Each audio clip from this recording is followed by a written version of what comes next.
अगला नंबर है जप, यानी जाप करना भी परमात्मा प्राप्ति के अंदर एक साधना के अंतर्गत आता है।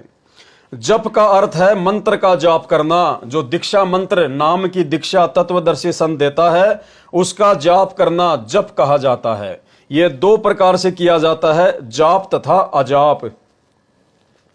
जाप जो जीव से उच्चारण किया जाता है वह जाप कहा जाता है। जैसे परमेश्वर ने हमारे को नाम दीक्षा के समय जो प्रथम मंत्र दिया है जिसमें 7 मंत्र होते हैं उसको जीव से सुमरण किया जाता है, उसको जिव्या से किया जाता है। दूसरा परमेश्वर ने बताया आप उसको मानसिक तौर पर भी जाप कर सकते हो, यानी प्रथम मंत्र को बोलकर भी कर सकते हैं और मन ही मन में भी कर सकते हैं। जो जिव्या से उच्चारण किया जाता है वह जाप कहा जाता है।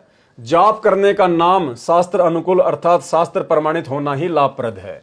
शास्त्रों में कौन कौन से नाम जाप के कहे हैं वे जानना अनिवार्य है। भक्ति के लिए प्रमाणित शास्त्र 3 ही हैं। कौन कौन से? चारों वेद, जिनमें ऋग्वेद, यजुर्वेद, सामवेद तथा अथर्ववेद हैं।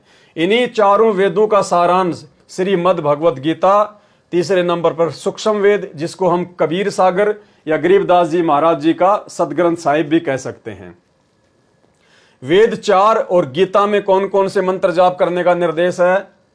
पहले 4 वेद यजुर्वेद अध्याय 40 मंत्र 15 में कहा है कि ओम नाम का जाप कार्य करते करते सुमरण कर, विशेष कसक के साथ सुमरण कर तथा मनुष्य जन्म का मूल कर्तव्य जानकर सुमरण कर। श्रीमद् भगवत गीता अध्याय 8 श्लोक 13 में गीता ज्ञानदाता प्रभु ने बताया है कि ओम इति एकाक्षरम ब्रह्म व्यवहारन माम अनुशमरण ये पर्याति तजन देहम स याति प्रमाम गतिम। अनुवाद, मुझ ब्रह्म का ओम यह एक अक्षर है, उच्चारण करके सुमरण करता हुआ जो शरीर त्याग कर जाता है वह ओम के जप से मिलने वाली परम गति को प्राप्त होता है। भावार्थ, गीता के अंदर जाप करने का केवल एक ओम मंत्र है। यह ब्रह्म का जाप है। ओम के जाप से ब्रह्मलोक की प्राप्ति होती है। यह ओम से होने वाली परम गति है।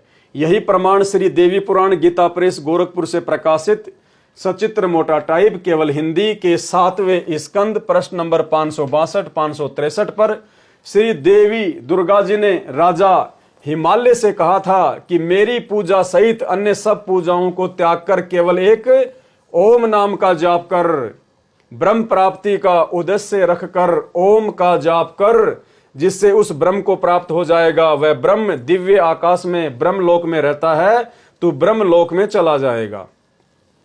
याद रखें, पुराणों में कुछ वेद ज्ञान है और अधिक किसी ऋषि देवी देवता का अपना अनुभव है। पुराणों का जो ज्ञान वेद या गीता जी से मिलता है वह ज्ञान वह भक्ति साधना का ज्ञान सही है। जो मेल नहीं खाता वो व्यर्थ है। उपरोक्त हमने ग्रहण नहीं करना है, यानी पुराणों का जो ज्ञान वेद और गीता से मेल नहीं खाता वो हमने ग्रहण नहीं करना है। उपरोक्त कथन से स्पष्ट हुआ कि ओम नाम के जाप से ब्रह्मलोक प्राप्ति होती है, क्योंकि ओम नाम ब्रह्म का जाप मंत्र है। श्रीमद् भगवत गीता अध्याय 8 श्लोक 16 में कहा है कि ब्रह्मलोक पर्यंत सर्वलोक पुनरावर्ती में है, अर्थात ब्रह्मलोक में गए भगत भी पुनः लौटकर संसार में आते हैं, उनका भी जन्म मरण सदा बना रहता है। अध्यात्म के अंदर मुख्य भूमिका 3 देवताओं रजगुण श्री ब्रह्मा जी, सतगुण श्री विष्णु जी तथा तमगुण श्री शिव जी की है। इसके साथ साथ श्री गणेश जी तथा श्री देवी जी की भी भूमिका है, क्योंकि यह 5 शक्तियां अन्य देवताओं तथा गणों में प्रधान हैं।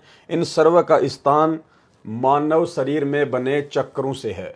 जैसे मूल कमल में गणेश जी, स्वाद चक्र सावित्री व ब्रह्मा जी, नाभि चक्र में लक्ष्मी विष्णु। जैसे मूल कमल में गणेश जी, स्वाद चक्र में सावित्री व ब्रह्मा जी, नाभि चक्र में लक्ष्मी विष्णु जी, हृदय कमल में शिव जी व पार्वती जी तथा कंठ कमल में श्री देवी जी का वास है। इसलिए इनकी साधना भी अनिवार्य है। इनके अतिरिक्त 3 प्रभु हैं जो अध्यात्म के खंभ हैं। पहला क्षर पुरुष अर्थात काल, यह 21 ब्रह्मांडों का प्रभु है। एक ब्रह्मांड में पूर्वोक्त देवी व देवता अपने अपने विभाग के प्रधान हैं। जैसे श्री ब्रह्मा जी रजोगुण विभाग के, श्री विष्णु जी सतोगुण विभाग के तथा श्री शिव जी तमोगुण विभाग के मंत्री हैं। एक ब्रह्मांड के 14 लोकों के अतिरिक्त 3 लोक पृथ्वी लोक, स्वर्ग लोक तथा पाताल लोक है। इन पर ही इन तीनों देवताओं का आधिपत्य है। श्री शिव जी के लोक में ही श्री गणेश जी का अलग लोक है। वहां पर शिव जी के गण रहते हैं। उनका प्रधान श्री गणेश जी है। श्री देवी जी 14 लोकों तथा इन तीनों लोकों पर भी मालकिन है। ब्रह्म ने दुर्गा जी को एक ब्रह्मांड की प्रधान शक्ति बनाया है। स्वयं अव्यक्त रहता है, किसी के समझ में नहीं आता। प्रमाण गीता अध्याय 7 श्लोक 24 व 25। ब्रह्म की प्रभुता 21 ब्रह्मांडों पर है, इसी को क्षर पुरुष कहा जाता है। दूसरे नंबर पर अक्षर पुरुष, यह 7 संख्य ब्रह्मांडों का स्वामी है। इसकी हमारे अध्यात्म मार्ग में बहुत कम तथा बहुत महत्वपूर्ण भूमिका है। श्रीमद् भगवद गीता अध्याय 15 श्लोक 4 तथा अध्याय 18 श्लोक 62 में कहा है कि पूर्ण मोक्ष प्राप्ति के लिए अक्षर पुरुष के नाम मंत्र का जाप करना अनिवार्य है। गीता अध्याय 15 श्लोक 4 में कहा है कि तत्वदर्शी संत से तत्व ज्ञान प्राप्ति के पश्चात परमेश्वर के उस परम पद की खोज करनी चाहिए, जहां जाने के पश्चात साधक फिर लौटकर पुनः संसार में नहीं आते। जिस परमेश्वर ने सर्व ब्रह्मांडों की रचना की, केवल उसी की पूजा करें। गीता अध्याय 15 श्लोक 4। गीता अध्याय 18 श्लोक 62 में, ये यहाँ पर मिसप्रिंट हो गया है, यहाँ पे 18 है। गीता अध्याय 18 श्लोक 62 में गीता ज्ञानदाता ब्रह्म ने कहा है कि हे भारत, तू सर्व भाव से उस परमेश्वर की शरण में जा। उस परमेश्वर की कृपा से ही तू परम शांति तथा शाश्वत स्थान अमरलोक को प्राप्त होगा। हमारे अध्यात्म मार्ग में विशेषकर 2 प्रभुओं का महत्व है। प्रथम तो क्षर पुरुष ब्रह्म काल का, क्योंकि हम इसके लोक में फंसे हैं, और हमने तीसरे प्रभु पर अक्षर पुरुष के लोक में जाना है, जहां जाने के पश्चात साधक लौटकर पुनः संसार में कभी नहीं आते। नंबर 3, परम अक्षर ब्रह्म, यह कुल का मालिक है। यह असंख्य ब्रह्मांडों का प्रभु है। यह क्षर पुरुष तथा अक्षर पुरुष का भी स्वामी है। यह सब देवों का देव, वास्तव में महादेव है। अक्षरदास सतगुरु रामपाल जी भगवान की स्तुति में जब महादेव शब्द यूज करता है तो बहुत सारे भाई बहनों को शंका होती है कि महादेव तो शंकर जी को कहते हैं, शिव जी को कहते हैं। यहाँ परमात्मा ने स्पष्ट कर दिया है, यह सब देवों का देव, वास्तव में महादेव। महादेव यानी जिसके ऊपर अन्य कोई देव ना हो। तो परमेश्वर रामपाल जी वर्तमान में ही नहीं, सृष्टि के आदि काल से देवों के देव महादेव हैं। इनसे ऊपर कोई भी देव नहीं है। हम साधकों को क्षर पुरुष के लोक से निकलकर परम अक्षर पुरुष के लोक में जाने के लिए साधना जरूरी है। क्षर पुरुष, अक्षर पुरुष तथा परम अक्षर पुरुष का प्रमाण गीता अध्याय 15 श्लोक नंबर 16 व 17 तथा अध्याय 8 श्लोक 3 में है। पूर्ण मोक्ष प्राप्ति के लिए जहां जाने के पश्चात साधक लौटकर संसार में कभी पुनः नहीं आता, शास्त्रोक्त साधना करनी होती है। श्रीमद् भगवद गीता का ज्ञान श्री कृष्ण जी के शरीर में प्रवेश करके क्षर पुरुष अर्थात ब्रह्म ने कहा है। गीता अध्याय 7 श्लोक 29 में गीता ज्ञानदाता ने कहा है कि जो साधक जरा अर्थात वृद्धा अवस्था तथा मरण से छुटकारा पाने के लिए प्रयत्न करते हैं, अर्थात केवल मोक्ष प्राप्ति के लिए ही साधना करते हैं, वे तत्ब्रह्म से, सब कर्मों से तथा संपूर्ण अध्यात्म से परिचित हैं। गीता अध्याय 7 श्लोक 29। गीता अध्याय 8 श्लोक 1 में अर्जुन ने पूछा कि किम तत्ब्रह्म, तत्ब्रह्म क्या है? उसका उत्तर गीता ज्ञानदाता ब्रह्म ने गीता अध्याय 8 श्लोक 3 में दिया है। बताया कि वह परम अक्षर ब्रह्म है। गीता अध्याय 15 श्लोक 16 में क्षर पुरुष और अक्षर पुरुष 2 प्रभु बताए हैं। ये दोनों तथा इनके लोकों में जितने शरीरधारी प्राणी हैं वे सब नाशवान हैं। जीव आत्मा तो किसी की भी नहीं मरती। गीता अध्याय 15 श्लोक 17 में कहा है कि उत्तम पुरुष अर्थात पुरुषोत्तम तो उपरोक्त श्लोक 18 में कहे क्षर पुरुष तथा अक्षर पुरुष से अन्य ही है। उसी को परमात्मा कहा गया है। वही परमात्मा तीनों लोकों में प्रवेश करके सबका धारण पोषण करता है।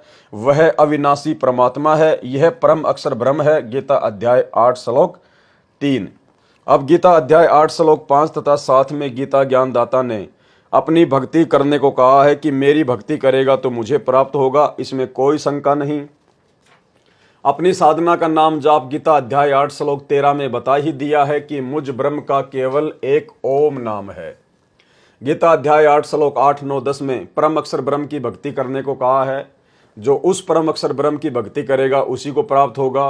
उस परम अक्षर ब्रह्म की भक्ति का ज्ञान तत्वदर्शी संत बताते हैं। तत्वदर्शी संत उनसे सुन। गीता अध्याय 4 श्लोक 34, गीता अध्याय 17 श्लोक 23 में परम अक्षर ब्रह्म अर्थात सच्चिदानंद घन ब्रह्म की साधना के 3 मंत्र ओम तत् सत का नाम जाप करने का निर्देश बताया है। ओम तत् सत इति निर्देश ब्रह्मण त्रिविध समर्थ है। ओम नाम का जाप क्षर पुरुष अर्थात ब्रह्म का है, यह तो स्पष्ट है। तत् नाम सांकेतिक है, इसका वास्तविक मंत्र तत्वदर्शी संत बताएगा, ये अक्षर पुरुष का नाम जाप करने का है। सत्य नाम भी सांकेतिक है, इसका वास्तविक नाम मंत्र जाप भी तत्वदर्शी संत बताएगा, जिसके लिए गीता अध्याय 4 श्लोक 34 में कहा है ओम तत्सत या हरि ओम तत्सत नाम का जाप करना व्यर्थ है। तत् तथा सत कोई अन्य मंत्र है तथा 3 नामों का जाप पूर्ण गुरु तत्वदर्शी संत से प्राप्त करके करना होता है। इसको 3 विधि से जपा जाता है। ये तो नाम जाप करने के होते हैं क्षर पुरुष, अक्षर पुरुष और परम अक्षर पुरुष की साधना में। इसके अतिरिक्त अन्य शक्तियों के नाम जाप भी करने होते हैं जो मानव शरीर में बने कमल चक्रों को खोलने के लिए किए जाते हैं, जिस कारण से अंत समय जब साधक शरीर त्याग कर परम धाम को चलता है तो सर्वप्रथम मूल कमल में जाता है। वहां पर श्री गणेश जी का कार्यालय है। श्री गणेश जी का एक मूल मंत्र है, उसकी साधना की कमाई इस कार्यालय में साधक के खाते में जमा मिलेगी, जिस कारण से उसको वहां पर रोका नहीं जाएगा। वह कमाई साधना वहीं पर छोड़कर श्री गणेश जी के गणों से नो ड्यू सर्टिफिकेट, कोई बकाया लेन देन नहीं है का प्रमाण पत्र लेकर फिर श्री लक्ष्मी और विष्णु जी के नाभि कमल में साधक जाता है। इसी प्रकार फिर हृदय कमल में श्री शिव तथा पार्वती जी के कार्यालय से नाम कमाई के बदले में प्रमाण पत्र लेकर फिर कंठ कमल में श्री दुर्गा जी के कार्यालय से प्रमाण पत्र लेकर साधक निर्बाध त्रिकुटी कमल जो गुरु बचन पे डट गे, कट गे फंद 84 के, कट गे फंद 84 के, कट गे फंद 84 के।